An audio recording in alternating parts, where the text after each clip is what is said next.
Haleluya, puji Tuhan. Kembali lagi kita akan belajar firman Tuhan. Tapi sebelumnya bagi jemaat Tuhan, mari kita bersama-sama memuliakan Tuhan. Kita katakan lewat firman Tuhan, kita bisa menjadi bejana-bejana Tuhan. Bagaikan bejana siap dibentuk. Bagaikan bejana siap dibentuk. Demikian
segala pujian syukur kami naikkan kepadamu Bapa di sorga. Berterima kasih untuk semua anugerah-Mu dalam kehidupan kami. Kalau pada hari ini kembali kami akan mengikuti pelajaran Alkitab, Tuhan tolong kami semua, pimpin kami dengan Roh Kudus-Mu, sehingga pengertian terhadap firman Tuhan kami dapat mengerti, memahami dengan baik. Amat terlebih ya Tuhan, kami mampu mengaplikasikan dalam kehidupan kami setiap hari. Tuhan tolong hamba-Mu yang akan memberitakan firman Tuhan, biarlah semua pelajaran yang sudah dipersiapkan buat kami hari ini, semua kami bisa pahami dengan baik. Dan kami percaya Tuhan sendiri yang memberikan hikmat kepada hamba-Mu. Terima kasih Tuhan untuk semua anugerah-Mu. Ini doa kami, di dalam nama Tuhan Yesus Kristus kami berdoa. Haleluya, amin. Haleluya, puji Tuhan. Kembali kita bertemu Bapak Ibu Saudara, pecinta Alkitab dalam program yang sama, pendalaman Alkitab online, dan kita membahas tentang doktrin GPDI. Masih di dalam keyakinan kita bahwa apa yang kita percaya itu semua datangnya dari Allah. Dan sampai saat ini kita masih di poin yang pertama, membahas bagaimana kita menyatakan diri. Kami percaya bahwa Alkitab adalah firman Allah yang diilhamkan oleh Roh Kudus, terdiri dari 66 buku, mulai dari kitab Kejadian sampai kitab Wahyu. Beberapa minggu ini Bapak Ibu Saudara dibawa untuk melihat tema-tema sentral yang ada di dalam Perjanjian Baru. Kalau kita sudah melihat dan mempelajari bersama di poin yang pertama tentang sentralitas Allah, yang kedua sentralitas Kristus, dan yang ketiga adalah kerajaan Allah. Hari ini kita akan melihat di topik yang keempat, yaitu tentang Logos dan Anak Allah. Kita akan fokus saat ini di dalam tema Anak Allah. Sebab minggu depan Bapak Ibu Saudara pencinta Alkitab akan kemudian kembali belajar tentang Logos. Bicara tentang istilah atau gelar Anak Allah, sebenarnya ini adalah istilah yang tidak asing buat kita ketika kita membaca kebenaran firman Allah. Khususnya ketika kita membaca Perjanjian Baru, karena kemudian kita akan banyak temukan itu berfokus pada pribadi Yesus. Dan tentu ini kemudian kita pahami bahwa ketika penyebutan Anak Allah kepada pribadi Yesus itu dalam bentuk tunggal. Tetapi saat ini kita akan sama-sama melihat terlebih dahulu di dalam Perjanjian Lama. Dan tentu ketika kita membahas di dalam Perjanjian Lama, Bapak Ibu Saudara, kata ini memang kita tidak akan jumpai dengan penyebutan Anak Allah. Tetapi ada penggambaran tentang Anak Allah di sana, karena ketika kita menjumpainya di dalam Perjanjian Lama, maka penunjukannya dalam bentuk yang jamak. Dan tentu ini berhubungan dengan penganugerahan Allah atas orang-orang yang takut akan Dia dan tentunya mencintai firman atau Taurat Tuhan. Itu sebabnya kita akan sama-sama melihat malam hari ini, kita akan lebih awal melihat di dalam Perjanjian Lama, lalu kemudian kita akan masuk di dalam Perjanjian yang baru, khususnya di dalam Injil Sinoptik. Memulai semuanya, kita akan masuk dalam Perjanjian Lama. Dan di dalam Perjanjian Lama, Bapak Ibu Saudara, kata yang menggambarkan tentang Anak Allah ini diungkapkan dalam 6 kali. Dan tentu saat ini kita tidak akan mempelajari semuanya, tetapi kita akan hanya melihat beberapa bagian sehubungan dengan penganugerahan Allah terhadap orang-orang yang benar-benar takut akan Allah dan memang menaati apa yang telah Allah firmankan. Itu sebabnya menjadi pembelajaran kita malam hari ini dari apa yang kemudian penulis ungkapkan dalam kitab-kitab yang tergabung dalam Perjanjian Lama, menjadi pembelajaran bagi kita untuk melihat keutuhan dan melihat apa yang Allah inginkan, apa yang Allah berikan kepada orang-orang yang sesuai dengan kehendaknya. Kita akan melihat bersama penganugerahan Allah ini sejak pertama kali digunakan. Tentu kemudian Bapak Ibu Saudara mungkin masih mengingat di dalam Kejadian pasal yang ke-6 ayat yang kedua sampai kepada Daud. Dan orang-orang inilah yang kemudian mendapat penganugerahan tersebut. Yang pertama adalah anak-anak Allah. Kita lihat di dalam Kejadian pasal yang ke-6 ayat yang kedua.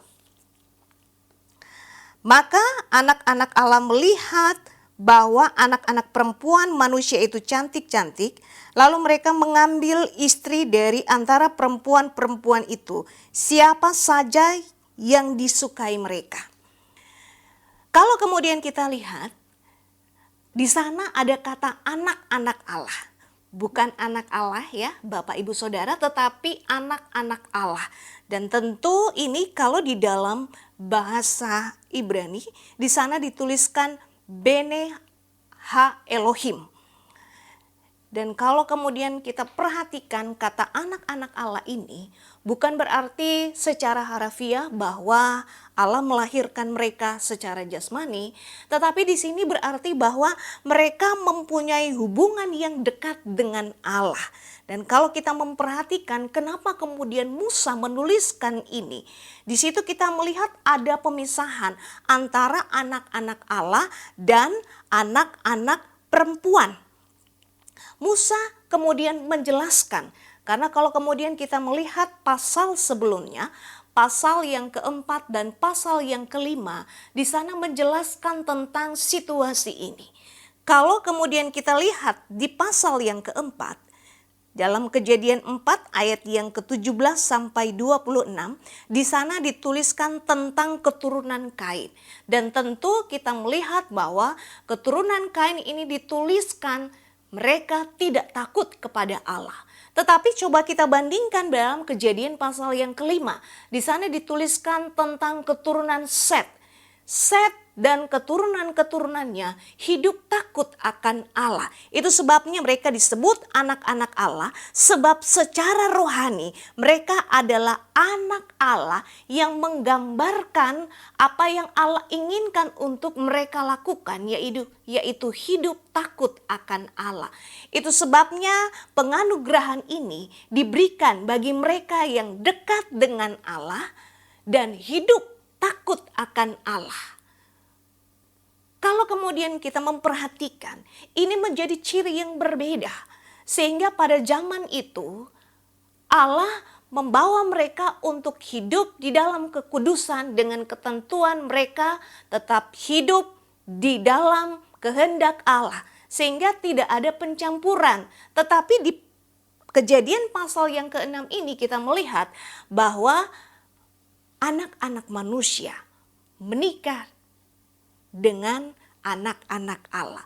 Anak-anak Allah kemudian mengambil anak-anak manusia. Dan tentu ini Allah tidak kehendaki. Kita perhatikan pada bagian ini bahwa Allah menginginkan anak-anak Allah, anak-anaknya itu memiliki ciri khas kehidupan yang takut akan Dia dan tetap menjaga kekudusan. Mereka tetap tidak boleh kawin campur. Itu bagian yang pertama yang kita lihat. Lalu kita akan melangkah pada bagian yang kedua. Setelah bagian yang pertama tentang anak-anak Allah yang dikhususkan, dipisahkan untuk hidup bagi Allah, maka masuk pada bagian yang kedua kita melihat sebuah bangsa yang dipilih oleh Allah, yaitu bangsa Israel yang kemudian disebut sebagai anak sulung Allah. Kita melihat di dalam Keluaran pasal yang keempat ayat yang ke-22. Maka engkau harus berkata kepada Firaun, beginilah firman Tuhan, Israel ialah anakku, anakku yang sulung. Anakku yang sulung adalah pemberian nama kepada bangsa Israel, bangsa pilihan Tuhan. Dan kalau kemudian kita melihat kata ini dituliskan dengan Adonai Bene Bekor, merujuk bahwa bangsa Israel ini memiliki hubungan perjanjian yang khusus antara Allah dengan mereka. Dan perjanjian ini kemudian Allah mengikat dirinya dan membawa mereka menjadi anak kesayangannya. Dan itu tertulis di dalam Keluaran pasal 19 ayat yang kelima. Mereka diberikan hak kesulungan, Bapak Ibu Saudara. Dan hak kesulungan ini membawa mereka untuk memiliki kewajiban, yaitu mereka harus mendengarkan firman Allah dan berpegang pada perjanjiannya. Penyebutan ini tentu saja melahirkan tuntutan atas hidup mereka. Ketika Allah menyebutkan itu, ada sebuah pengharapan yang Allah inginkan dari bangsa pilihannya, yaitu anak sulung yang telah dipilihnya. Kita baca di dalam Keluaran pasal 19 ayat yang kelima, maka di sana dengan tegas Allah memberikan mereka tuntutan untuk dipenuhi. Jadi sekarang jika kamu sungguh-sungguh mendengarkan firman-Ku dan berpegang pada perjanjian-Ku, maka kamu akan menjadi harta kesayangan-Ku sendiri dari antara segala bangsa, sebab akulah yang empunya seluruh bumi. Ada tuntutan di sana yang kemudian kita perhatikan, mendengarkan firman-Ku dan berpegang pada perjanjian-Ku. Ini yang harus mereka lakukan selama mereka menjadi anak sulung Allah dan harus tergambar dalam keseharian kehidupan mereka sebagai umat pilihan Allah. Dan tentu kalau kemudian kita perhatikan Bapak Ibu Saudara, bangsa Israel dikatakan sebagai anak sulung Allah karena bangsa Israel ini adalah bangsa yang pertama menerima penganugerahan dari Allah. Dan kalau kita melihat sejarah, ini tidak pernah bergeser Bapak Ibu Saudara. Sekalipun mereka banyak memberontak kepada Allah. Mereka banyak melukai hati Allah. Allah melakukan penghukuman. Setelah itu Allah kemudian memulihkan kondisi mereka, begitu seterusnya.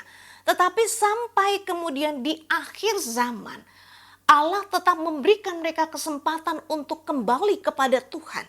Dan kalau kemudian kita perhatikan, kita melihat bahwa kesempatan itu terus diberikan oleh Allah sampai kedatangan Musa dan Elia.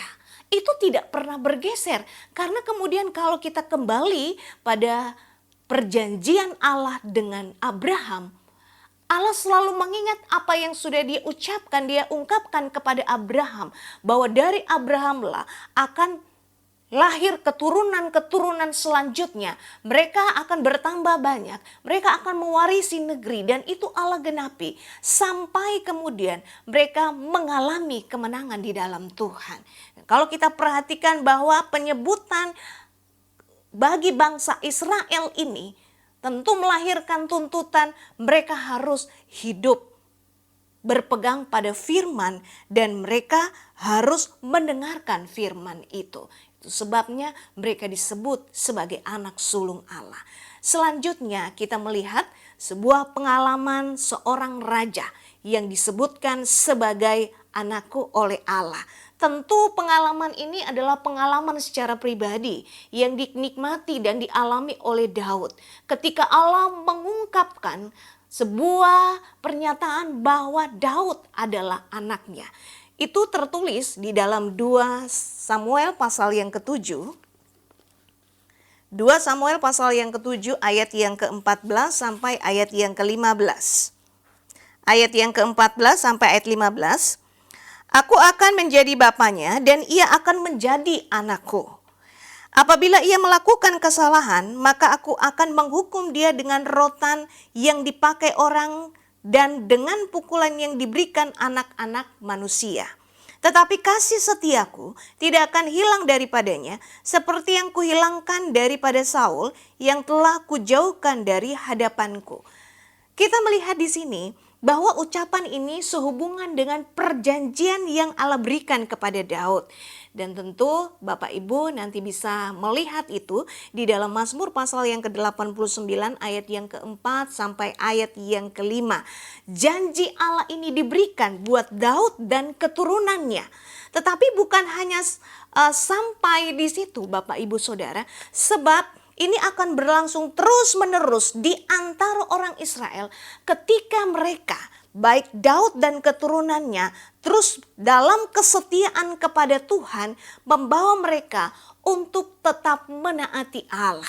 Dan dengan kata lain bahwa perjanjian yang Allah ikat dengan Daud atau lebih kita kenal dengan perjanjian kekal, itu akan membawa Daud dan keturunannya akan menduduki tahta di Yerusalem seperti yang Allah janjikan, mengokohkan kerajaannya.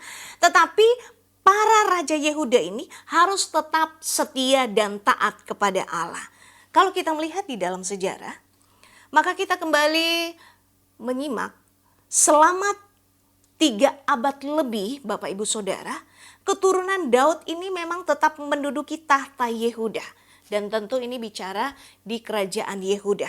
Tetapi kalau kemudian kita membaca dari kisah raja-raja yang memerintah di kerajaan Yehuda, maka kita mendapati setelah Manasye dan sesudah Yosua memerintah, terus terjadi pemberontakan terhadap Allah karena mereka menyembah kepada Allah lain dan mereka tidak menaati hukum-hukum Allah.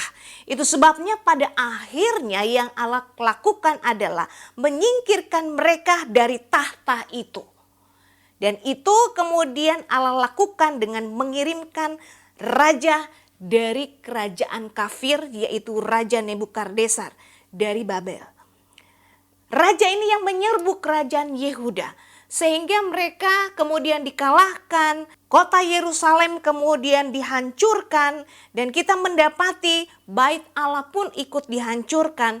Nanti Bapak Ibu Saudara kemudian bisa membaca kisahnya di dalam 2 Raja-Raja pasal yang ke-25, ayat yang pertama sampai ayat yang ke-30, dan 2 Tawarik pasal 36, ayat yang pertama sampai ayat yang ke-23. Di sana dituliskan bahwa apa yang kemudian terjadi itu sehubungan dengan perjanjian yang dibuat.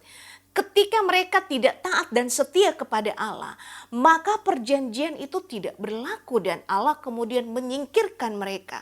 Sehingga yang ada adalah kehancuran dari kerajaan Yehuda tersebut. Nah, dari 3 contoh yang sama-sama kita sudah lihat, yang pertama tentang penyebutan anak-anak Allah, lalu yang kedua tentang anak sulung Allah, yang ketiga tentang anakku yang diberikan kepada Daud, penyebutan ini. Di sini kemudian kita dibawa bahwa konteks perjanjian lama untuk menggambarkan kata ini itu membawa hubungan antara Allah dan umatnya. Jadi bukan hanya sekedar sebuah penyebutan, tetapi pada penekanannya adalah menggambarkan sebuah hubungan antara Allah dan umatnya. Dan itu hanya berlaku bagi orang-orang yang hidup bagi Allah, tentunya ditandai dengan mereka memelihara Taurat dan mereka akan taat kepada Allah. Jadi penyebutan ini bukan hanya sebuah istilah yang diberikan dengan sembarangan Bapak Ibu Saudara, tetapi pada dasarnya kata ini mengungkapkan hubungan yang intim antara Allah dan umatnya. Tetapi umat yang seperti apa? Umat yang mencintai Tauratnya dan umat yang mau menaati Dia selama hidup mereka. Kita akan masuk pada bagian selanjutnya, yaitu pada bagian yang kedua tentang perjanjian baru.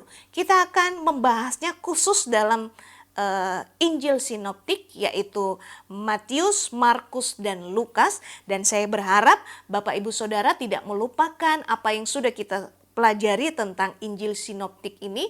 Kenapa kemudian disebut sebagai Injil sinoptik?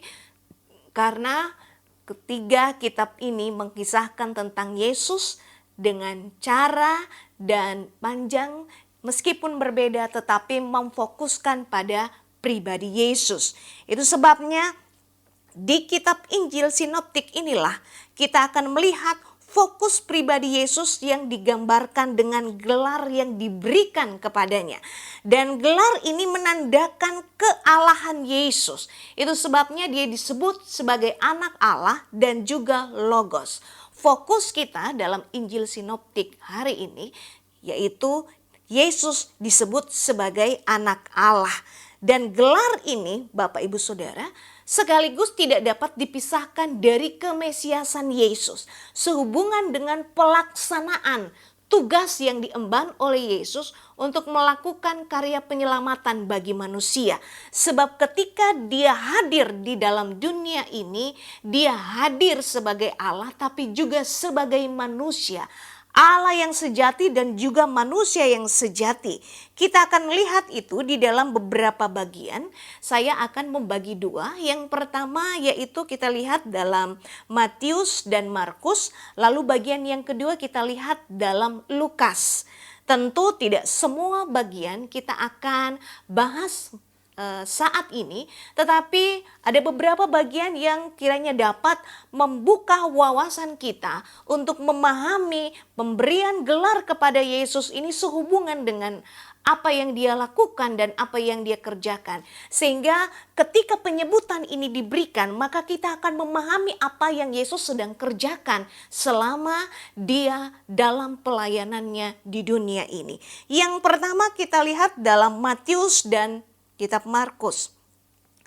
Matius mulai memperkenalkan Yesus dalam penulisannya. Ini yang pertama, Bapak Ibu Saudara, sehubungan dengan teks yang dituliskan oleh Matius bahwa Yesus adalah anak Allah ketika Yesus dibaptis. Kita lihat di dalam Matius pasal yang ketiga ayatnya yang ke-17. Lalu terdengarlah suara dari sorga yang mengatakan, "Inilah anakku yang kukasihi, kepadanyalah aku berkenan." Ucapan ini kemudian terdengar dari sorga ketika Yohanes Pembaptis membaptis Yesus di Sungai Yordan. Setelah Yesus dibaptis, Yesus keluar. Tanda baptisannya adalah dia dipenuhi dengan Roh Kudus melalui merpati. Tetapi Bapak Ibu Saudara, fokus kita kemudian melihat bahwa ketika Yesus dibaptis, dia memenuhi apa yang Allah perintahkan, bahwa setiap orang yang percaya harus dibaptis, tetapi tidak hanya sampai di situ.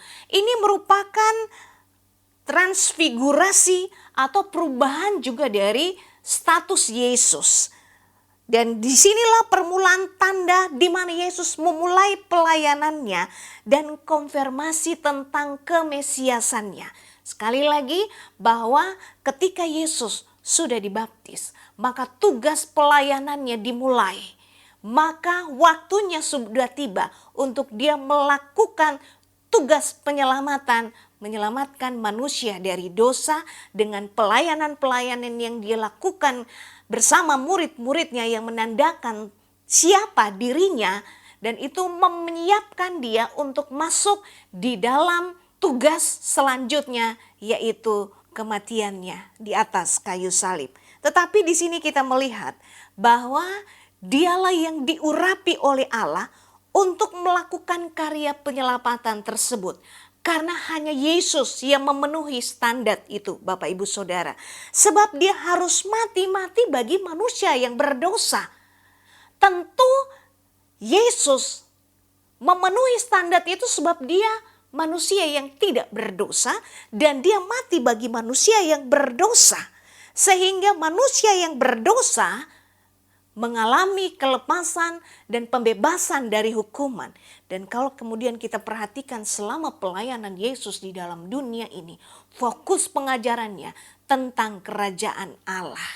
Tentu Bapak Ibu Saudara masih mengingat tentang kerajaan Allah di beberapa minggu yang sudah kita lewati dan kita sudah pelajari bersama-sama. Itu membawa kita melihat bahwa kerajaan Allah bukan bicara tentang sistem pemerintahan, tetapi ketika Yesus hadir dalam kehidupan seseorang, mengubahkan dan membawa dia hidup bagi Allah. Kita masuk pada bagian selanjutnya, bahwa Yesus dikatakan sebagai anak Allah ketika Petrus menyerukan ini dalam Matius pasal yang ke-16 ayat yang ke-16. Maka jawab Simon Petrus, "Engkau adalah Mesias, Allah yang hidup." Engkau adalah Mesias, Allah yang hidup. Kisah yang sama Bapak Ibu bisa baca di dalam Markus pasal yang ke-8 ayat yang ke-29. Meskipun tidak secara lengkap dituliskan di sana oleh Markus, tetapi kisah ini menggambarkan kisah yang sama tentang Yesus.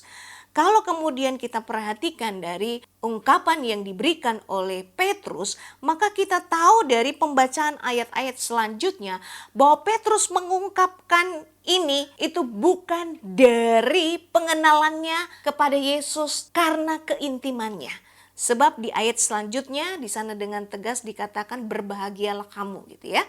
Tetapi di sini kita tahu bahwa apa yang kemudian Petrus ungkapkan adalah sebuah pengakuan yang sangat berani dan akurat, tetapi ini adalah pengakuan yang keluar dari Petrus karena Allah menyatakan itu kepada dirinya.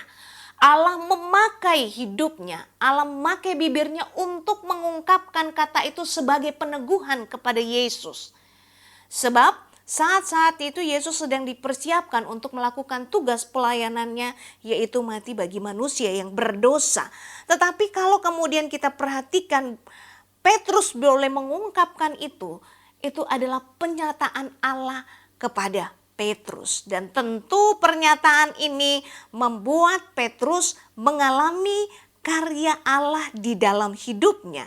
Dan kalau kemudian kita perhatikan, bahwa pengakuan ini adalah pengakuan yang benar di hadapan Allah. Yesus memang mengajarkan bahwa pengakuan yang benar akan dirinya itu akan menjadi ciri khas yang harus ada dalam hidup setiap orang yang percaya. Karena dengan pengakuan ini, maka orang yang percaya akan sungguh-sungguh hidup di dalam Yesus. Dan kalau kemudian kita perhatikan Petrus melalui pengalaman ini karena Allah menyatakan itu kepada dirinya, maka yang kemudian Allah tekankan bagaimana setiap orang percaya memiliki pengetahuan yang benar tentang Yesus. Karena dengan pengetahuan yang benar, maka orang yang percaya dapat menemukan kehidupan yang sesungguhnya di dalam Yesus. Karena Yohanes kemudian menegaskan ini, Bapak Ibu Saudara. Kita baca di dalam Yohanes pasal yang ke-20, ayatnya yang ke-30 sampai ayat yang ke-31, di sana dituliskan, memang masih banyak tanda lain yang dibuat Yesus di depan mata murid-muridnya yang tidak tercatat dalam kitab ini. Tetapi semua yang tercantum di sini telah dicatat supaya kamu percaya bahwa Yesuslah Mesias, Anak Allah, dan supaya kamu oleh imanmu memperoleh hidup dalam namanya. Ini yang kemudian diperoleh orang yang sungguh-sungguh memiliki pengetahuan yang benar. Dan ini pun terjadi ketika Allah mengungkapkan itu kepada setiap orang yang percaya. Tentu pengungkapan ini berdasarkan hubungan kita dengan Allah. Semakin kita intim dengan Allah, maka Allah semakin menyatakan dirinya bagi kita. Sekalipun kondisi kita terbatas, untuk memahami Allah yang tidak terbatas, disitulah karya Allah melalui Roh Kudusnya bekerja atas kehidupan kita. Sehingga meskipun melampaui logika kita, kita dapat mempercayai Dia dengan iman kita untuk memperoleh hidup di dalam Yesus. Karena Yesus mati dan bangkit, kematiannya memberikan kita kehidupan. Dan kehidupan ini kita peroleh kalau kita benar-benar tahu, mengenal Dia dalam pengenalan yang benar. Bukan hanya sebuah pengakuan yang keluar, tetapi menjadi sebuah pengalaman kekristenan kita bersama dengan Yesus. Dan itu yang menjadi jaminan buat kita untuk kita semakin intim dengan Dia, semakin dekat dengan Dia. Pengenalan yang benar akan membuat kita mengalami kehidupan di dalam Dia. Dan selanjutnya kita melihat di dalam pengakuan kepala pasukan yang kemudian tertulis di dalam Matius pasal yang ke-27 ayat yang ke-54, dan Bapak Ibu Saudara juga bisa membaca di dalam Markus pasal yang ke-15 ayat yang ke-39. Ketika Dia berkata bahwa Ia ini adalah Anak Allah. Kita baca di dalam Matius pasal yang ke-27 ayat yang ke-54. Kepala pasukan dan prajurit-prajurit yang menjaga Yesus menjadi sangat takut ketika mereka melihat gempa bumi dan apa yang telah terjadi. Lalu berkata, sungguh Ia ini adalah Anak Allah.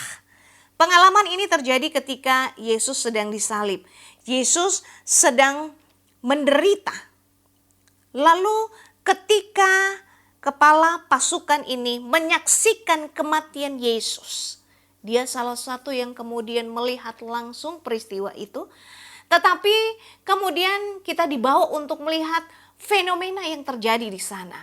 Bahwa ketika Yesus mati disertai dengan gejala-gejala alam. Kalau kemudian Bapak Ibu Saudara membaca bagian kitab ini, maka di sana dituliskan bahwa ada beberapa hal yang terjadi menyertai ketika Yesus mati.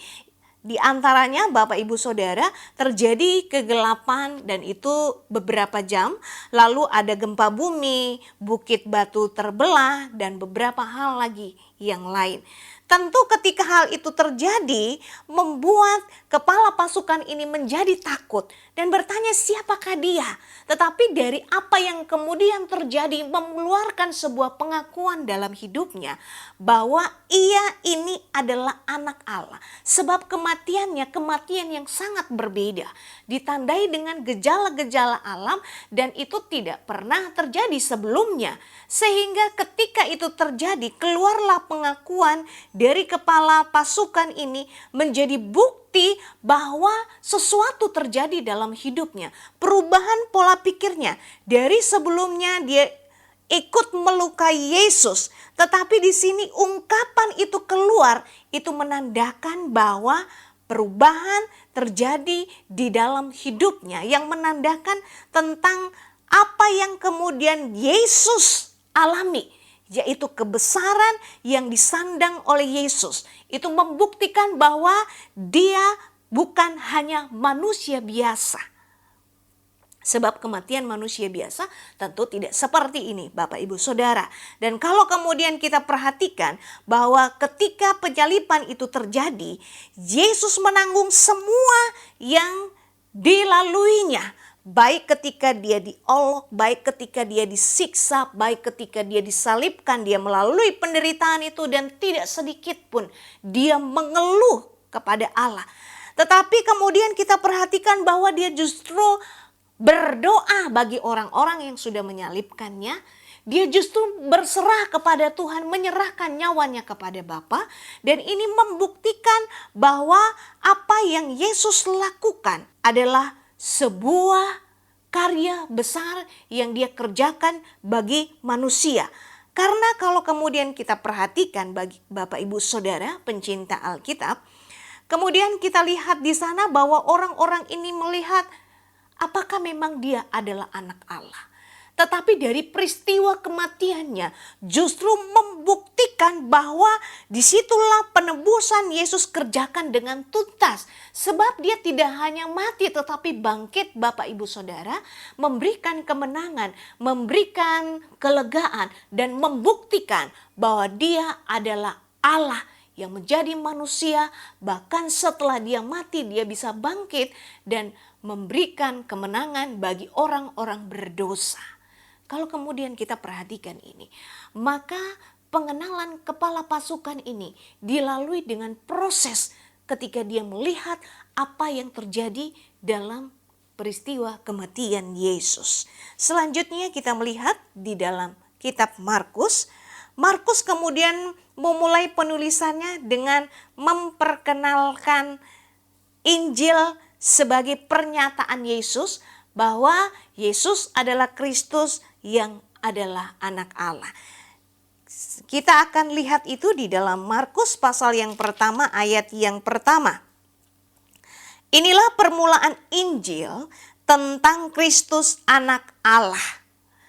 Bapak Ibu Saudara tentu kemudian mengingat tentang Injil. Injil adalah kabar baik Bapak Ibu Saudara karena berisi tentang berita keselamatan bagi manusia yang berdosa. Sebab manusia yang berdosa akan mengalami kematian kekal.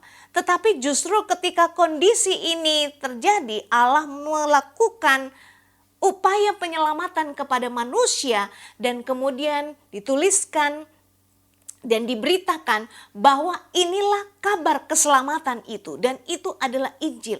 Di dalam Injil tentang kelahiran, kematian dan kebangkitan Yesus yang melakukan karya penyelamatan bagi manusia berdosa. Dan tentu ini kita lihat bahwa ini diberitakan oleh rasul-rasul secara berkesinambungan, tidak pernah putus Bapak Ibu Saudara. Setelah pendelegasian tugas kepada rasul-rasul, 12 rasul yang sering bersama dengan Yesus, mereka melihat pelayanan Yesus. Mereka melihat mujizat yang Yesus lakukan dan mereka bersama-sama dengan Yesus. Ketika Yesus naik ke surga, murid-murid yang adalah rasul-rasul ini terus memberitakan tentang Yesus sampai kemudian generasi-generasi selanjutnya. Dan kemudian kita perhatikan dalam kondisi kita sekarang terus disuarakan untuk apa? Manusia memperoleh keselamatan. Manusia mendengar berita tentang keselamatan dan meresponi itu dengan iman.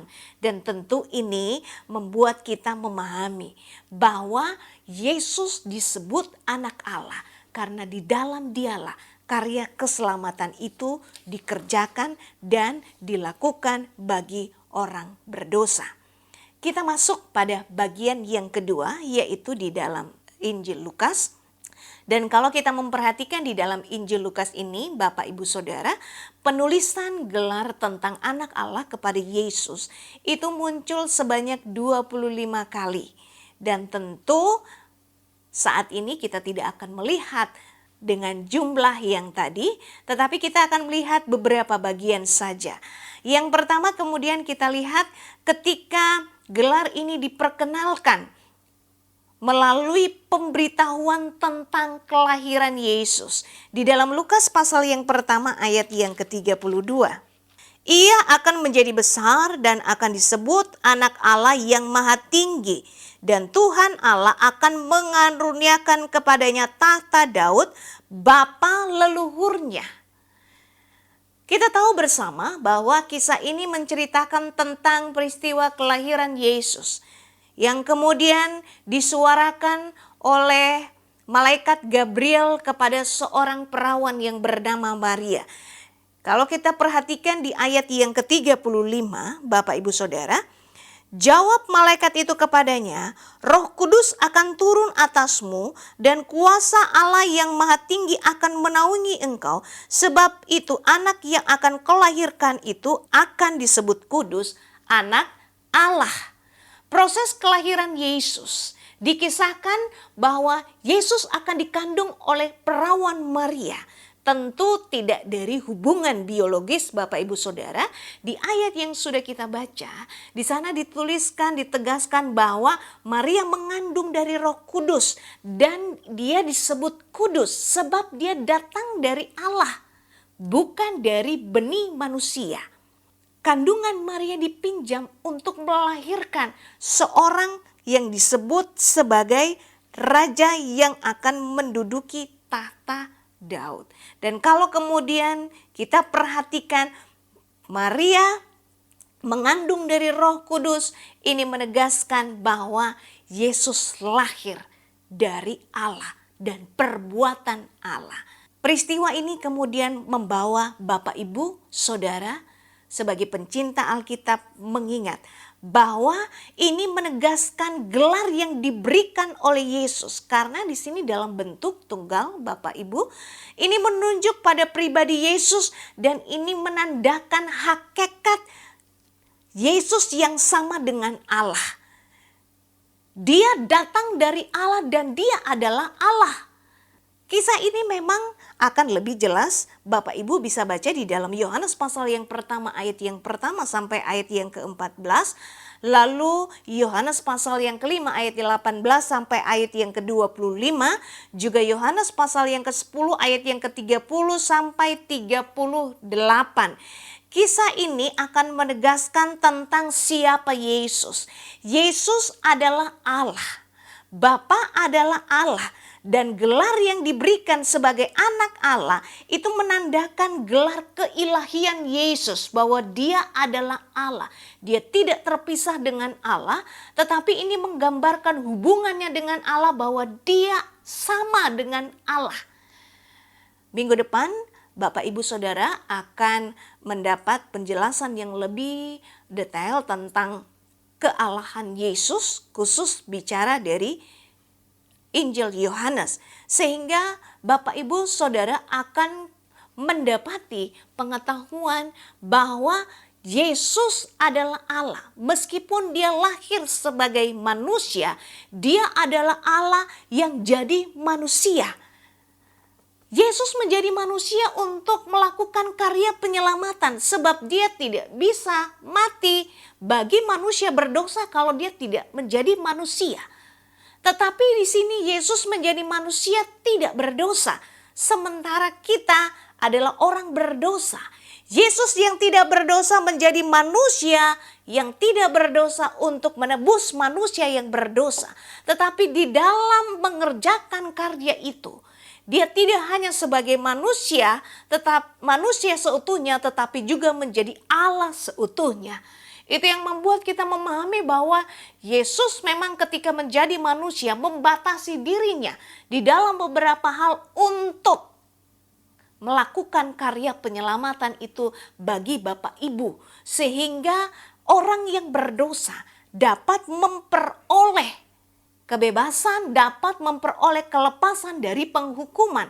Karena kemudian kita memahami dengan kematian Yesus, maka manusia berdosa dipindahkan dari hukuman kepada berkat, yaitu kehidupan yang kekal. Karena kematian Yesus cukup menggantikan manusia berdosa.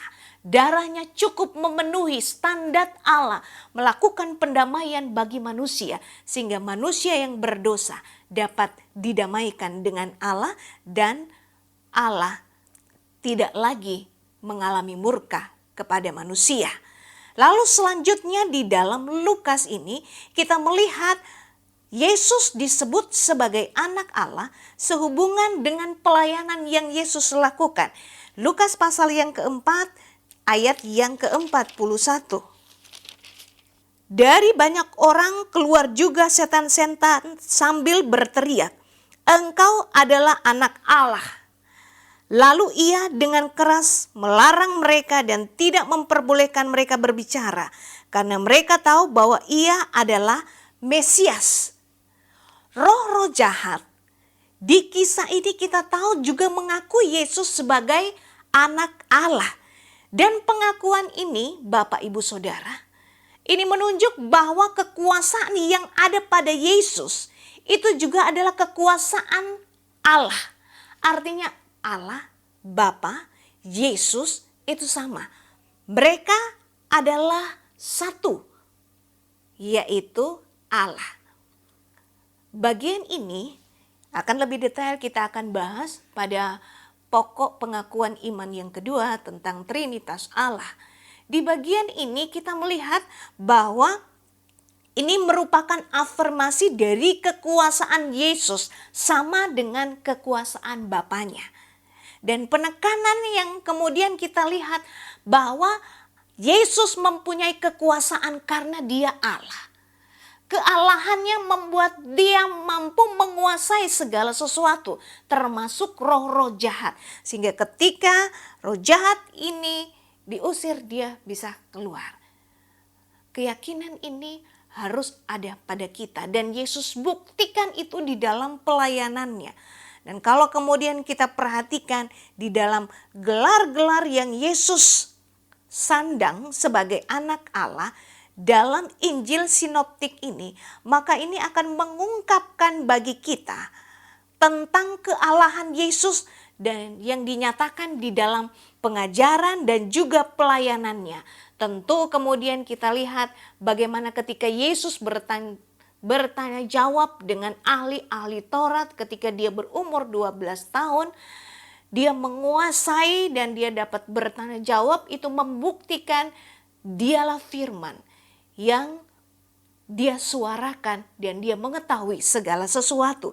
Dan di dalam pelayanannya ketika dia menyembuhkan berbagai macam penyakit, mengalahkan kuasa kegelapan, mengalahkan iblis, mengusir roh jahat, dan itu membuktikan bahwa kekuasaannya di atas segala-galanya sebab dialah Allah.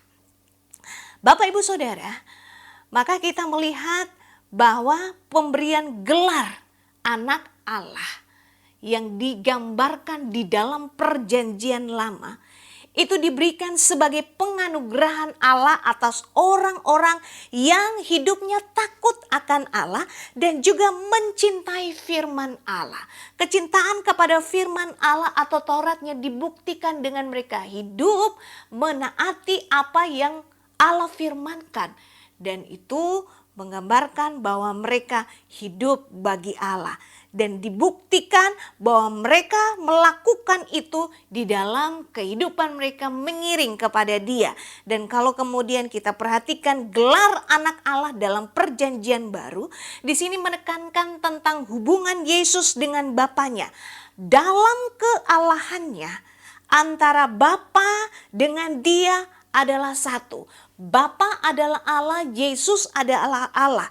Itu membuktikan kuasa Yesus yang ia lakukan di dalam pengajaran dan pelayanannya, bahwa dia melakukannya dengan penuh kuasa yang datangnya dari Allah. Kita akan masuk sampai kepada akhir pembelajaran kita. Dari apa yang kemudian kita sudah sama-sama lihat Bapak Ibu Saudara hari ini, maka Bapak Ibu Saudara sebagai pencinta Alkitab dibawa untuk kemudian menyadari anak Allah dalam Injil Sinoptik ini membawa kita melihat dan ini membuktikan kealahan Yesus di dalam pelayanannya. Sehingga ketika orang percaya mengakui itu di dalam hidupnya, maka dia akan bersedia mempercayai Yesus menjadi juru selamat di dalam hidupnya dan menjadikan dia sebagai Tuhan yang memerintah atas hidupnya. Itu berarti kita percaya kepada Yesus, tapi juga kepercayaan itu dibuktikan dalam perilaku kehidupan kekristenan kita setiap hari. Kondisi hari-hari ini memang sulit, tetapi ketika kita berkata kita percaya kepada Yesus, maka kehidupan kekristenan itu akan teraplikasi dalam keseharian kita berelasi dengan sesama kita, dan gambaran pribadi Yesus, karakter Yesus akan tercermin dalam hidup kita. Maka gelar anak Allah yang ada pada Yesus yang menggambarkan hubungannya dengan Allah itu juga nyata dalam kehidupan kita, sebab kita memiliki hubungan yang dekat dengan Dia.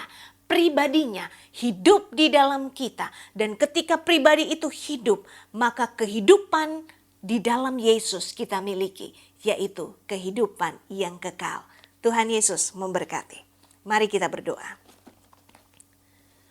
Kami bersyukur bahwa Engkau Allah yang begitu mengasihi kami. Semakin kami belajar tentang Engkau, semakin kami menyadari keterbatasan kami, semakin kami menyadari ketidakmampuan kami, dan kami semakin membutuhkan Engkau di dalam hidup ini Tuhan.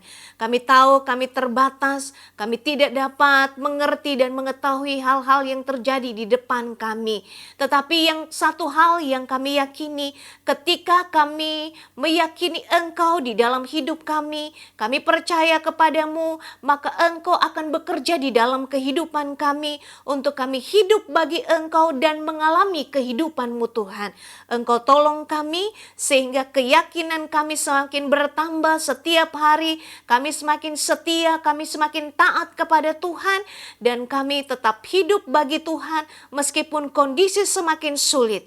Keyakinan kami bahwa Engkau beserta dengan kami, dan ketika Allah beserta dengan kami dapat melalui berbagai hal, berbagai kondisi, berbagai kesulitan dengan kemenangan dan sukacita daripadamu. Engkau Allah yang hidup, maka Engkau juga akan bekerja sepenuhnya atas kehidupan kami sehingga kami meraih kehidupan di dalam Engkau. Berkati setiap kami, berkati seluruh jemaat-Mu sehingga kami semakin dibawa untuk hidup bagi Tuhan, mempermuliakan Engkau di dalam perjalanan kehidupan kekristenan kami. Terima kasih Tuhan, kami mengucap syukur untuk semua yang Tuhan kerjakan bagi kami untuk hari ini dan hari-hari selanjutnya, bahwa kami semakin mengalami pribadi-Mu. Terpujilah namamu Tuhan. Kami bersyukur untuk semuanya di dalam nama Tuhan Yesus Kristus yang menjadi Tuhan dan Juru Selamat kami yang hidup. Haleluya. Amin.